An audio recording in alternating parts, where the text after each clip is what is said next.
प्रिय दर्शकों, आपका अपने YouTube channel AIIMS Gill infotainment में स्वागत है। आज हम आपको जब राजकुमार खुसरो श्री गुरु अर्जन जी के दर्शन करने आए साखी सुनाएंगे। ये घटना 3 अक्टूबर 1605 की है।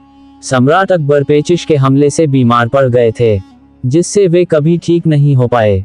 माना जाता है कि 27 अक्टूबर 1605 को उनकी मृत्यु हो गई थी, जिसके बाद उनके शरीर को आगरा के सिकंदरा में एक मकबरे में दफनाया गया था। राजकुमार सलीम, जिन्हें उनके शाही नाम जहांगीर के नाम से जाना जाता था, अकबर के सबसे बड़े जीवित पुत्र थे।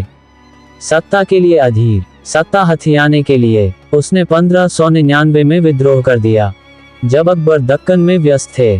जहांगीर उस समय हार गए, लेकिन अंततः रूढ़िवादी मुस्लिम पुरोहितों और अकबर के हरम में महिलाओं के समर्थन के कारण 1605 में अपने पिता के बाद सम्राट बने। जहांगीर को शराब, अफीम और महिलाओं की लत थी। वह शायद ही कभी शांत रहता था और उसने अपने सम्राट पिता के खिलाफ विद्रोह करने वाले बेटों के लिए मिसाल बना। आगरा से पलायन। राजकुमार खुसरो जहांगीर के सबसे बड़े बेटे थे और अपने दादा अकबर के पसंदीदा थे। अकबर राजकुमार खुसरो के पिता जहांगीर से बहुत निराश था और उसने जहांगीर के स्थान पर राजकुमार खुसरो को गद्दी पर बैठाया था। राजकुमार खुसरो ने पंजाब और अफगानिस्तान पर दावा किया, जिसे उसके पिता उसे देने को तैयार नहीं थे। शायद इसी पृष्ठभूमि के कारण राजकुमार खुसरो ने 1606 में अपने पिता के खिलाफ विद्रोह कर दिया, ताकि वह खुद के लिए गद्दी सुरक्षित कर सके। राजकुमार खुसरो 6 अप्रैल 1606 को 350 घुड़सवारों के साथ सिकंदरा के पास अकबर की कब्र पर जाने के बहाने आगरा से भागने में सफल रहे। मथुरा में उनके साथ हुसैन बेग लगभग 3000 घुड़सवारों के साथ शामिल हो गया। पानीपत में उनके साथ लाहौर के प्रांतीय दीवान प्रशासक अब्दुल रहीम भी शामिल हो गए। जब राजकुमार खुसरो अमृतसर के पास तरन तारन पहुंचे, तो उन्होंने गुरु अर्जन से आशीर्वाद प्राप्त किया। राजकुमार खुसरो की श्री गुरु अर्जन देव जी से मुलाकात करना। तरन तारन पहुंचने पर रास्ते में उन्होंने लंगर से भोजन किया, जैसा कि उन्होंने पहले भी कई बार गुरु अर्जन से मिलने पर किया था। राजकुमार खुसरो कहते थे कि गुरु अर्जन जी उनके आध्यात्मिक मार्गदर्शक थे, क्योंकि उनसे मिलकर उनके लिए अध्यात्म के द्वार खुल गए थे। राजकुमार की दुर्भाग्यपूर्ण स्थिति और विनम्रता को देखकर गुरु अर्जन को उन पर दया आ गई। इसके अलावा गुरु अर्जन जी राजकुमार के प्रति मित्रवत थे, जो बादशाह अकबर के साथ कुछ बार उनसे मिलने आए थे। मुलाकात के उपरांत राजकुमार खुसरो लाहौर की ओर बढ़े, लेकिन मुगल सेना के कमांडर मुर्तजा खान ने उन्हें कोई सहायता नहीं दी।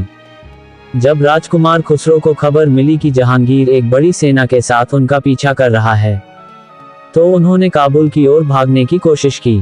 मुर्तजा खान ने मामले को और भी बदतर बना दिया, जब वह गद्दार बन गया और उसका पीछा किया। राजकुमार खुसरो भैरोवाल की लड़ाई में हार गए। उन्हें और उनके साथियों को बंदी बना लिया गया और 29 अप्रैल 1606 को लाहौर में जहांगीर के सामने पेश किया गया। राजकुमार खुसरो के साथी, जिन्होंने उनके साथ विद्रोह में भाग लिया था, को कामरान बाग के पास फांसी पर लटका दिया गया। ऐसा कहा जाता है कि राजकुमार खुसरो को फिर दिल्ली ले जाया गया, जहां उन्हें एक अनोखी सजा दी गई। उन्हें एक हाथी पर भव्य तरीके से बैठाया गया और चांदनी चौक में घुमाया गया, जबकि संकरी गली के दोनों ओर उनके समर्थक कुलीनों और सरदारों को ऊंचे मंचों पर चाकू की नोक पर रखा गया।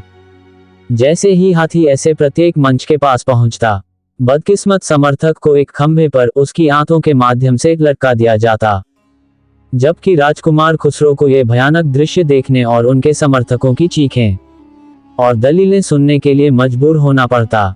चांदनी चौक की पूरी लंबाई में ये कई बार दोहराया गया। राजकुमार खुसरो की आगरा में कैद किया जाना।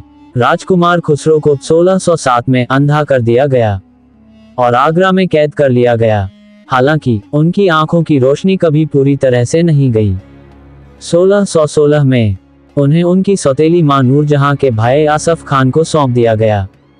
1620 में उन्हें उनके छोटे भाई राजकुमार खुर्रम, जो बाद में सम्राट शाहजहां के नाम से जाने गए, उनको सौंप दिया गया, जो संयोग से आसफ खान के दामाद थे। 1622 में राजकुमार खुसरो को उनके राजकुमार खुर्रम के आदेश पर मार दिया गया।